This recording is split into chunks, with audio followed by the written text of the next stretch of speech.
Dear friends, have you ever, in the stillness of the night, gazed at the starry sky and pondered such questions? Where do we come from? How was the universe born? Is there a creator who brought it into being? And if not, how did existence begin? This topic will be covered in 2 episodes, as we will gradually deconstruct the concepts that have been instilled in us since childhood, peeling back to the layers of the universe's relational structure. Please watch patiently until the end, as I believe that at the conclusion of this journey, you will gain a profound and clear understanding, not an abstract concept, but one that closely connected to you. First, let us understand the question of the origin of existence from a scientific perspective. However, before we delve into the theory of cosmic origins, I would like to emphasize, I do not reject science. I would never do that. I embrace it and seek to integrate the tensions between science and philosophy through the lens of relational non-duality. When we talk about the origin of the universe, the Big Bang theory is almost an unavoidable cornerstone in the context of modern science. It is not a randomly received fantasy or a variation of religious mythology, but a scientific theory gradually woven together from a wealth of astronomical observations, physical models, and mathematical deductions since the early 20th century. With remarkable consistency, it explains many structural features of the universe we inhabit: galactic distribution, elemental ratios, cosmic background temperature, and clues to the evolution of the universe over time. Before delving into scientific evidence, we need to clarify a common misconception. The Big Bang is not an event of matter exploding in space. It is not like a bomb or fireball explosion, nor is it a thing of a point expanding in existing space. Its true meaning is the expansion of space itself. Not only did matter and energy unfold from an extreme state of high density, but even space and time themselves were stretched and formed during this birth. In other words, before the Big Bang, there were no space to accommodate this explosion, nor was there time to describe what came before. This may sound confusing, but it is precisely this seemingly paradoxical characteristic that makes the Big Bang the most profound intersection between science and philosophy. So, how was this theory discovered and established? What makes us believe that the universe once experienced such an extreme state? Now, let us delve into the core evidence and embark on this scientific exploration journey through time and space. In 1965, 2 radio engineers, Arnold Penzias and Robert Wilson, while conducting communication research, accidentally stumbled upon an inexplicable noise signal in their antenna. No matter how they adjusted the direction or shielded interference, this signal could not be eliminated. It seemed to come from all directions, enveloping the Earth with almost perfect uniformity. Later, physicists realized this was not a malfunction, but an echo from the early universe. This phenomenon is what we now call the cosmic microwave background. The cosmic microwave background is the first light released by the universe when it cooled from a hot, opaque plasma to a state of transparent gas, approximately 380,000 years after the Big Bang. 1% of the static noise we perceived on television every day is remains of the cosmic microwave background. It is a record of the infancy period of the universe, a cosmic birth certificate. The cosmic microwave background not only proves that the universe had a hot starting point, but also reveals how the universe's structure manifested step by step. It is one of the most compelling pieces of the evidence for the Big Bang theory. Not only, in 1929, American astronomer Edwin Hubble observed distant galaxies and found that all galaxies moving away from us exhibited a shift towards the red end of the spectrum. This is analogous to the diminishing sound of an ambulance as it moves away from you. A Doppler effect, indicating that these galaxies are receding from Earth. Even more remarkably, he discovered that the farther galaxies are from us, the faster they are receding. This rule is known as Hubble's law. The implications of this discovery are profound. Galaxies in the universe are not moving in a static space. Instead, the entire space itself is expanding. This means, if we were to rewind time, all galaxies would continuously approach each other, eventually tracing back to an extremely dense point, that is, the singularity of the Big Bang. So, if the Big Bang indeed occurred, its early extreme temperatures would inevitably trigger nuclear fusion reactions. These reactions are not confined to the interiors of stars. The early universe during the Big Bang reached temperatures exceeding 100 million degrees, enough to initiate the most primitive nuclear processes. Scientists, based on thermodynamics and particle physics models, predicted the proportion of several light elements that should have been generated in the early universe. Hydrogen accounts for about 75% of the cosmic mass. Helium-4 comprises around 25%. Trace amounts of deuterium, helium-3, lithium-7. These predictions align highly with the distribution of elements observed today in galaxies, gas clouds, and primitive star clusters through telescopes. It is like the chemical fingerprint of the Big Bang era, imprinted throughout the universe, remaining unchanging over billions of years. The distant galaxies we see are actually their past appearances. The speed of light traveling in the universe is finite. Light from a galaxy 10 billion light-years away was emitted by that galaxy 10 billion years ago. This means a telescope is like a time machine, constantly taking us back to the past structures of the universe. The Hubble Space Telescope has shown us galaxies from about 13.5 billion years ago. The James Webb Space Telescope, launched in 2022, pushed the view back to within the earliest 100 million years of the universe.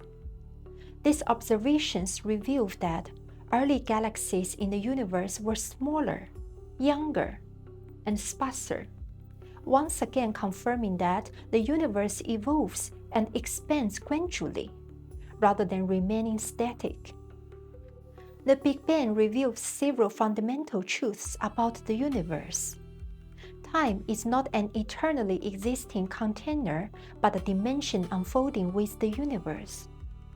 The manifestation of all things is not static existence, but the emergence of energy structures reaching a certain critical point. The universe has a hot and dense past, but its birth seems to have a starting point, which we called a singularity. Now, let us re-examine the origin of existence through the lens of relational non-duality. To comprehend this challenging topic of the century, our first step is to redefine the concepts of finite and infinite. We often use words to express the concepts of finite and infinite. But what do they truly mean? In reality, we are too accustomed to viewing finite and infinite as two opposing extremes, the former being bounded, limited, and transient, while the latter is boundless, eternal, and abstract. This dualistic mode of thinking is deeply ingrained in our culture, language, and even in religion and philosophy. From the contrast between life is short and God is eternal, to the dichotomy of finite world and infinite beyond, they almost constitute the basic framework of how we understand the world. However, from the perspective of relational non-duality, this oppositional structure is not a fact in itself, but a cognitive projection. We do not deny the experiential differences between finite and infinite, but we propose that they are not opposites, but two modes of manifestation within a unified flow. Finite is not the opposite of infinite, but a rhythmic fragment of the infinite within a specific relational structure. Just like a melody, it is the specific manifestation of an infinite sound wave within a certain structure, scale, rhythm, playing time. Rhythm is the manifestation of infinite potential in an experiential way, just as we could not say melody restricts sound. We should not say finite hinders infinite. On the contrary, melody expresses sound. Rhythm allows us to hear the flow of sound. From this perspective, finite is not a deprivation, but a manifestation, not a concealment, but a focus. Life is not a betrayal of eternity, but a momentary pose of the eternal. A star is not the end of the universe, but a condensation of the universe's structure at that moment. A language is not a reduction of thought, but an unfolding of thought within relationships. A memory is not an imprisonment of the past, but an echo of countless timelines in the present moment. They are finite because we observe them from within relational structures. We touch them through the body, language, cognitive boundaries, and they manifest in experiential way as fragments, forms, limits. But behind all this, there is an uninterrupted undercurrent, the flow of the relational field that we call infinite.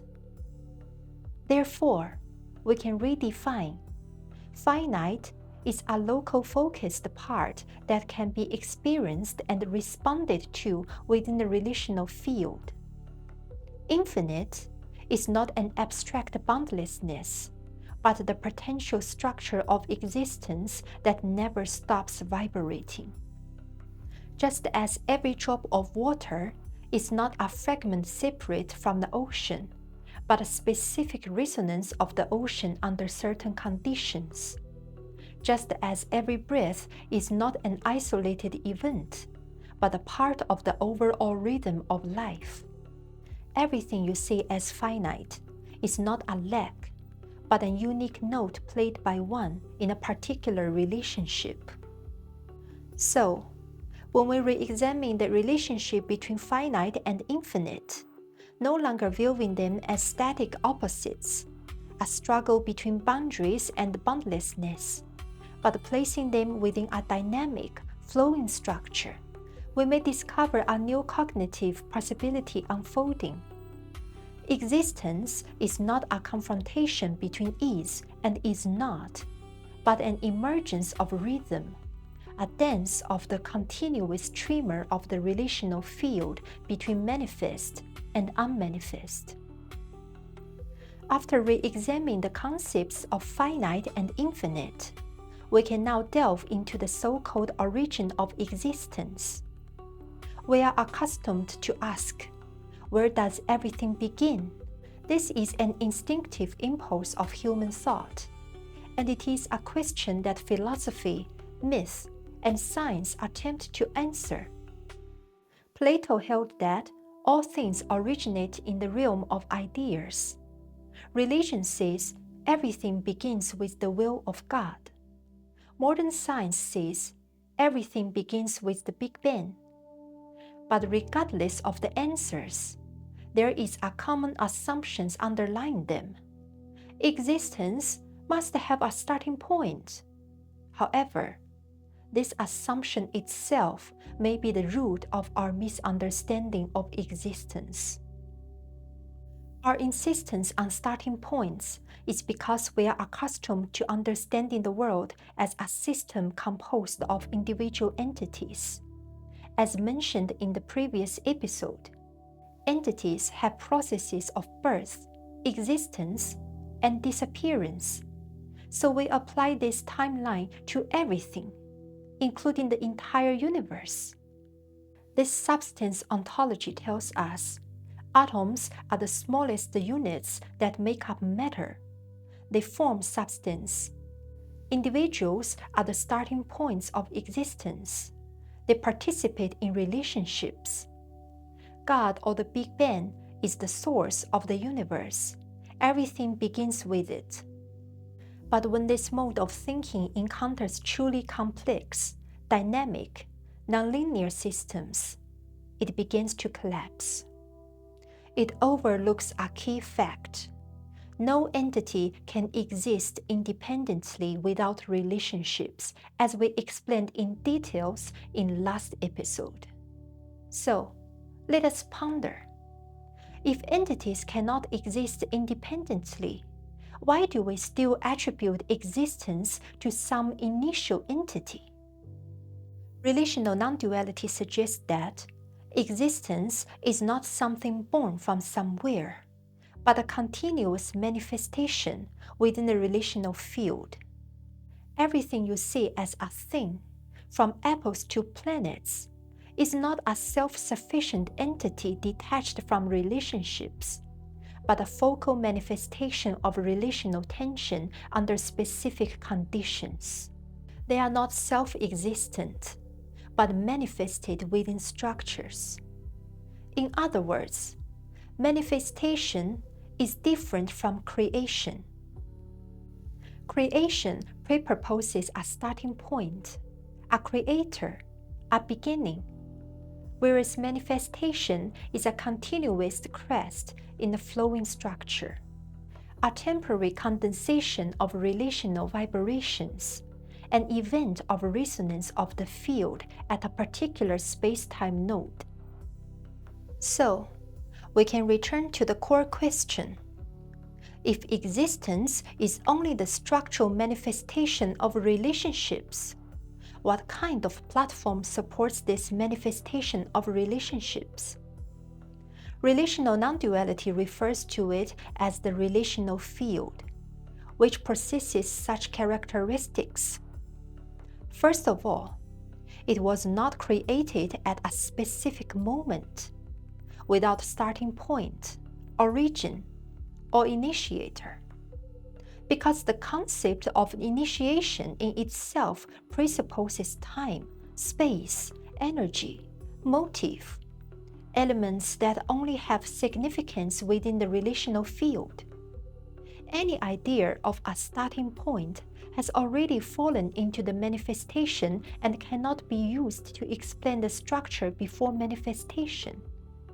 Secondly, it is not an entity, but a manifestational structure. It does not have substantial existence. It is not seen nor defined. It is only indirectly experienced through the manifestation of specific relationships, just as you cannot see air, but can feel the wind. It is not an object, but a continuous flow of relationships vibrating within a structural field. Thirdly, it is not a static void, but an incessant potential fluctuation. Beginningless does not mean it is empty, stagnant, or silent. Instead, it is a continuous streamer of potentiality naturally present without relying on any birthing mechanism. Therefore, the relational field is beginningless. Beginningless not because it does not exist, but because it does not need a beginning to exist. Beginningless not because it is void, but because it does not rely on any object, event, or time. Beginningless because it is the fundamental condition of manifestation itself, not a result of manifestation. So, in relational non-duality, beginningless signifies without beginning, without end, beyond causality, beyond subject-object duality, not created, yet always present. Dear friends, today we have traversed the two paths together, one from relational non-duality, redefining existence with flowing energy structures, advocating resonance over creation, the other from modern science, using telescopes and mathematical models to inform us that the universe began expanding at a certain point, leaving clues spanning billions of years. They are not adversaries, but narratives from different dimensions telling a larger truth. Now, I leave you with these questions. If the Big Bang marks the beginning of time, what happened before it? If there is no before, how do we understand the concept of coming into being from nothing? Or have we misunderstood the word origin itself? If existence is without beginning, how do we comprehend the starting point of the Big Bang? If time itself is manifested, can you envision an existent structure without time? The answer to these questions will be revealed in the next episode. I will see you soon.